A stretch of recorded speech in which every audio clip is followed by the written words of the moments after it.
Ladies and gentlemen, my name is Mark Roy. I'm the president of the Parliamentary Society. I welcome you for today's lecture.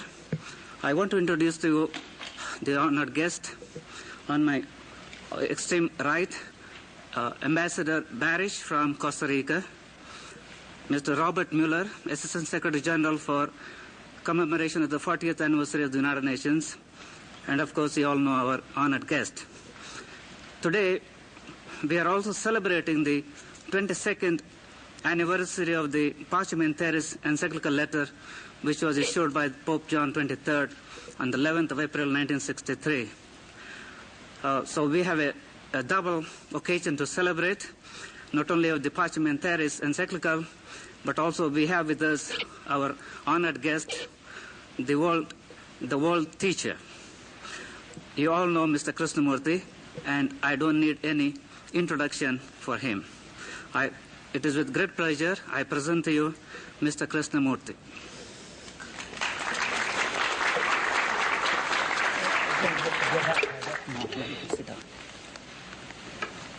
I'm supposed to talk on world peace beyond the 40th anniversary of the United Nations.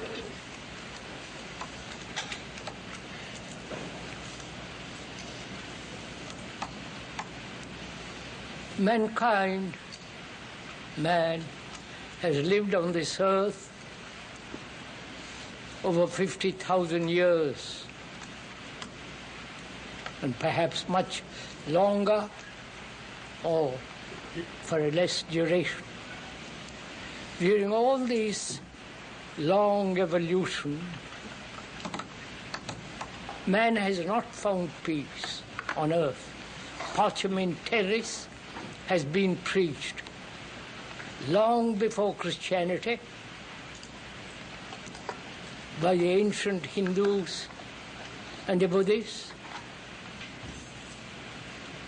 And during all this time, man has lived in conflict. Not only conflict with his neighbor, but with people of his own community, of his own society, with his own family.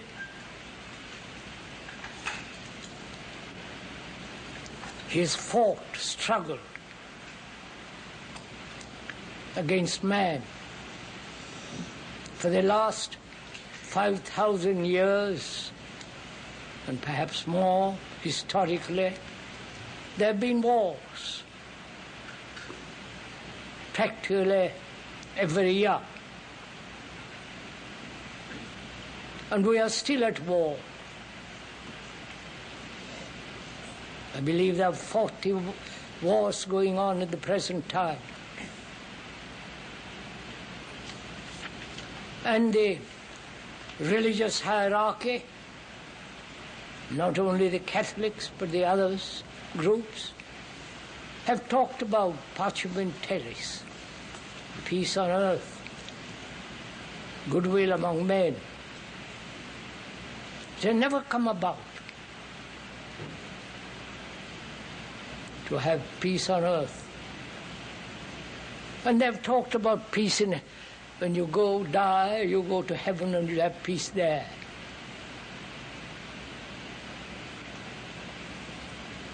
One wonders, if one is at all serious, why man kills another human being in the name of God,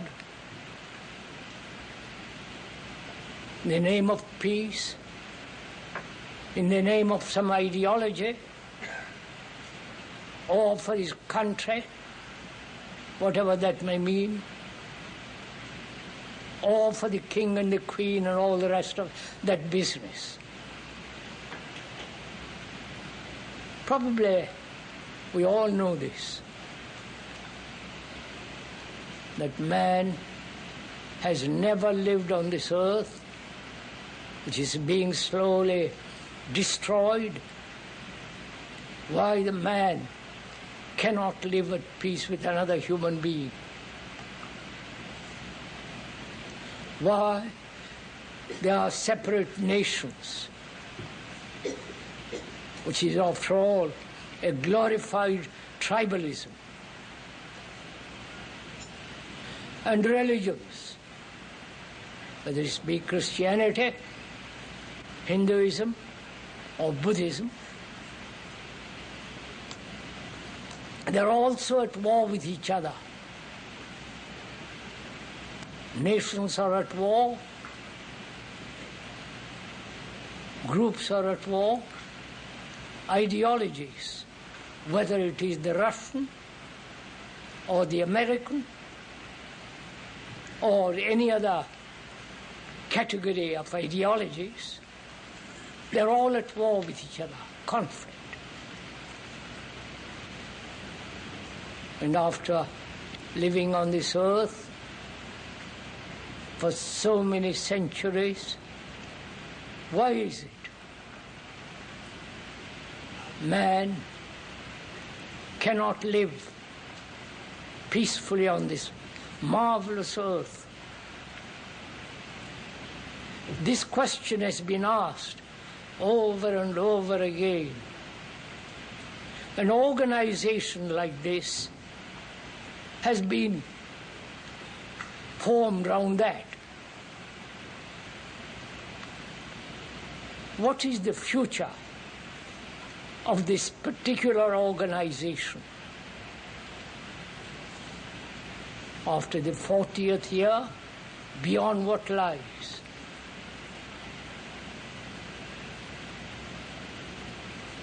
Time is a strange factor in life. Time is very important for all of us. And the future is what is present. Future is now.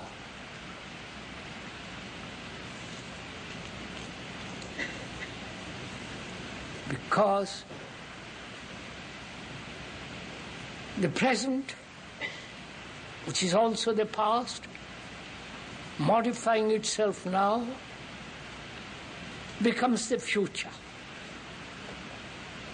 This has been the cycle of time, the path of time.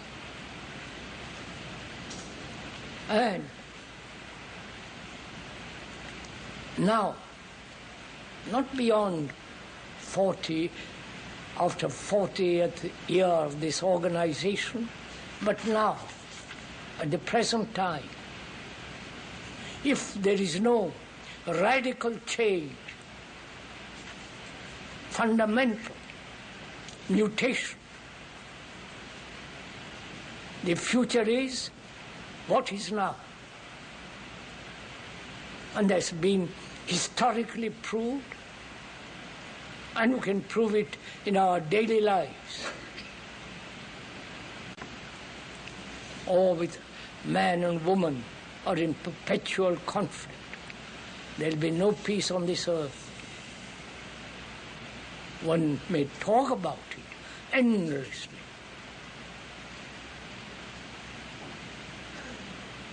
The Roman Catholic hierarchy talks about pacem in terris.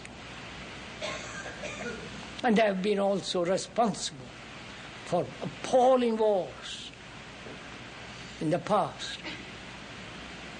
100 years of war, torture, all kinds of horrible things they have done to man. These are all facts, actualities, not the speaker's wish. And religions, including Islam, Hindus, Buddhists, and so on, they've had their own kind of war.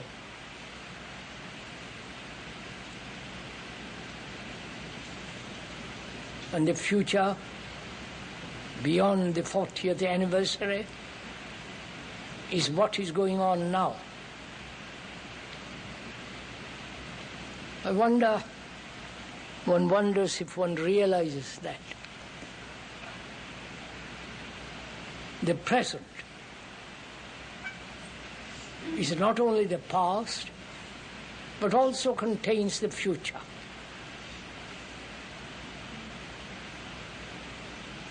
Modifying the past, modifying itself constantly through the present and projecting the future. If we don't stop quarrels, struggles, antagonism, hate,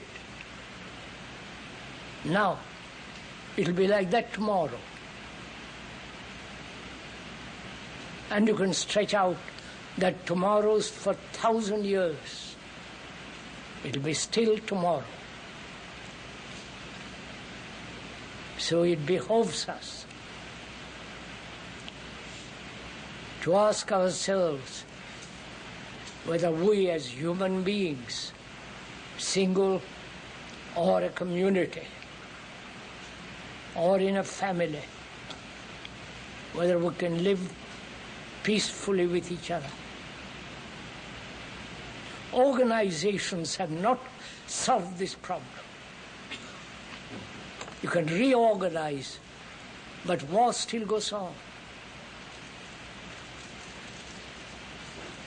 So organizations, whether it's world organization or a particular kind of organization to bring about peace, such organizations will never succeed because human beings, individually, collectively, nationally,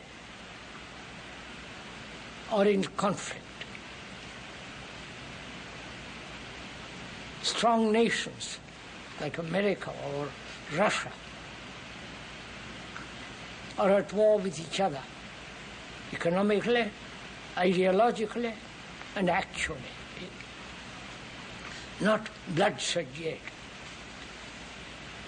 So, peace cannot possibly exist on this earth if there are nationalities, which, as we've said, is a glorified tribalism.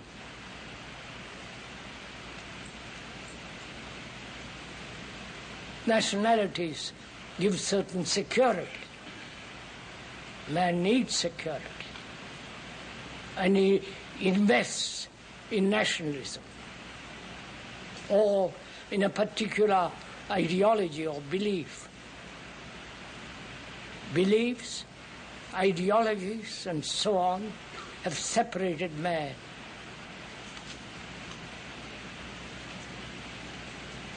And organizations cannot possibly bring about peace between man and man because he believes in something. He believes in certain ideologies. He believes in God, and others don't. I wonder if one ever considered religions based on a book, like the Quran or the Bible.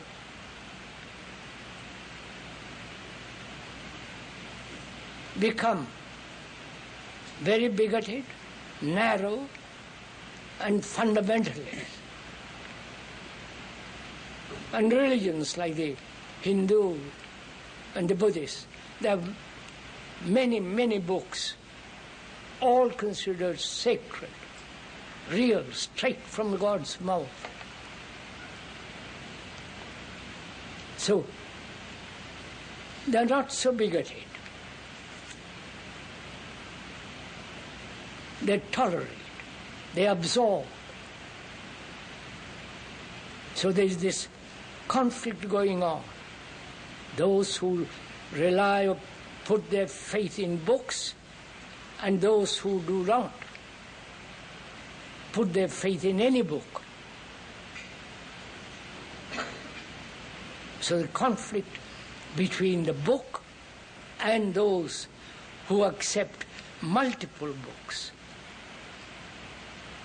I wonder if one is aware of all this. And we're asking deeply, if you are serious at all, whether you and I and those of us who are involved in organizations can live at peace with each other. Peace requires a great deal of intelligence, not just demonstrations against a particular form of war, against a nuclear or whatever, the atom bomb and so on. Those are the products of minds, brains that have entrenched in nationalism, in some particular form of belief, ideology. So they are supplying armaments, the powerful ones, whether it be Russia, America, or England, or France, armaments to the rest of the world. And they also talk about peace, supplying at the same time armaments. It's a vast, cynical world.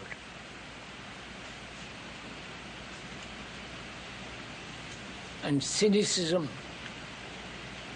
can never tolerate affection, care, love. I think we have lost that quality.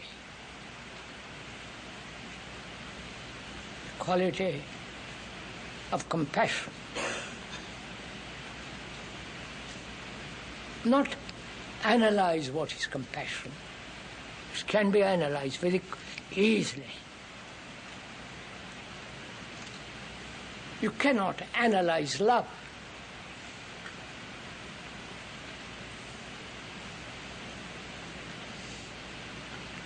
Love is not within the limits of the brain, because the brain is the instrument of sensation, is the center of all reaction and action. And we try to find peace, love within this limited area.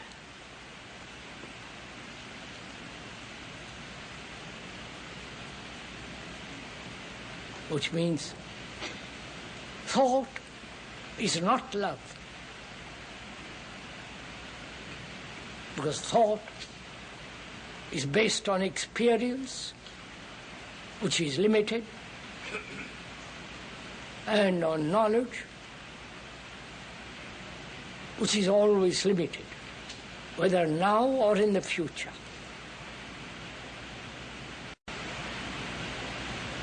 So knowledge is always limited.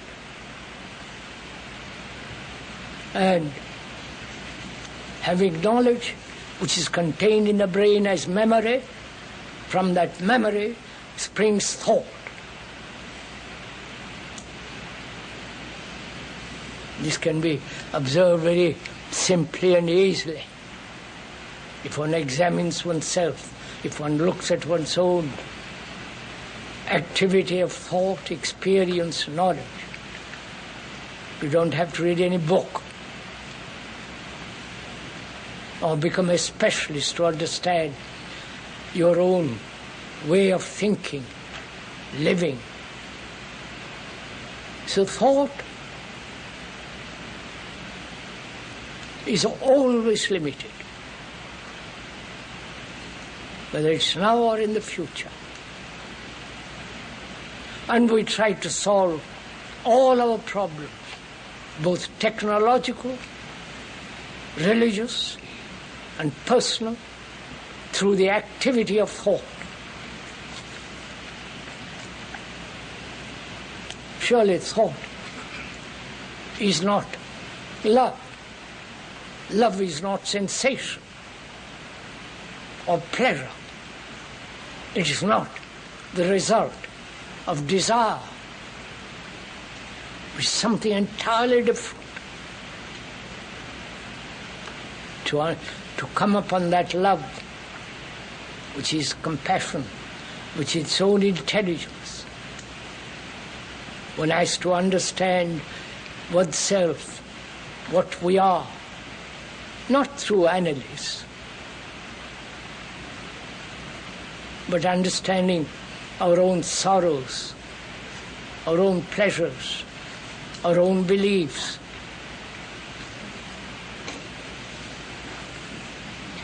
You want to know, wherever you go, all over the world, mankind, human beings, suffer for various reasons. It might be petty or some very, very deep incident that has caused pain, sorrow. And every human being on this earth goes through that on a minor scale or a tremendous incident as death. And sorrow is shared by all mankind. It's not your sorrow or mine, it's mankind's sorrow. Mankind's anxiety, pain, loneliness, despair, aggressiveness. So you and we are the rest of humanity. We are not separate human beings psychologically. You may be a woman, you may be a man, you may be tall, dark, short, and so on. But inwardly, psychologically, which is far more important, we are the rest of mankind. You are the rest of mankind. And so if you kill another, if you are in conflict with another, you are destroying yourself. You can observe this very, very carefully if you look at yourself without any distortion. So there can only be peace when mankind, when you and I have no conflict in ourselves. And you might say, if one achieves or comes to an end to all conflict within oneself, how will it affect the rest of mankind? This is a very, very old question. This has been put thousands of years before Christ, if he ever existed.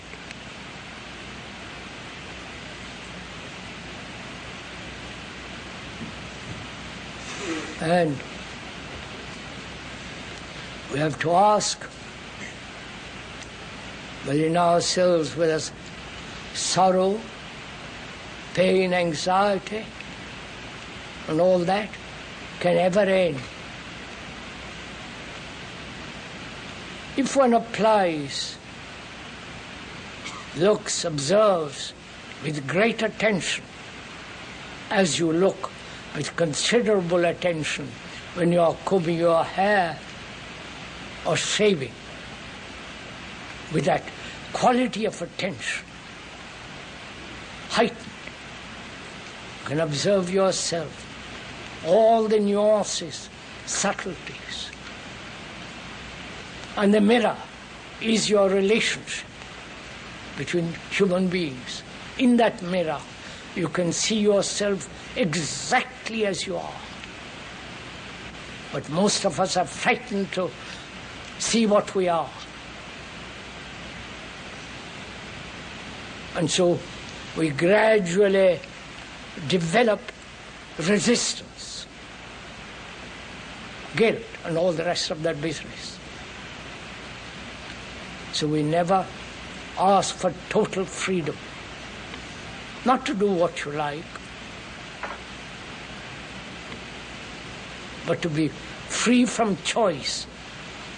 Where there are multiple choice, there are multiple confusions. So, can we live on this earth, parchment terrace, with a great understanding of mankind, which is to understand yourself so profoundly, not according to some psychologists, analysts. They too have to be analyzed. So we can, without turning to the professionals, as simple laymen, we can observe our own idiosyncrasies, tendencies. Our brain, the speaker is not a specialist about brain matter. Our brain has been conditioned to war, to hate, to conflict. It's conditioned through this long period of evolution. Whether that brain, with its cells which contain all the memories, whether that brain can free itself from its own conditioning. You know, it's very simple to answer such a question. If you have been going north all the days of your life, as humanity has been going in a particular direction, which is conflict, and somebody comes along and says, that leads nowhere,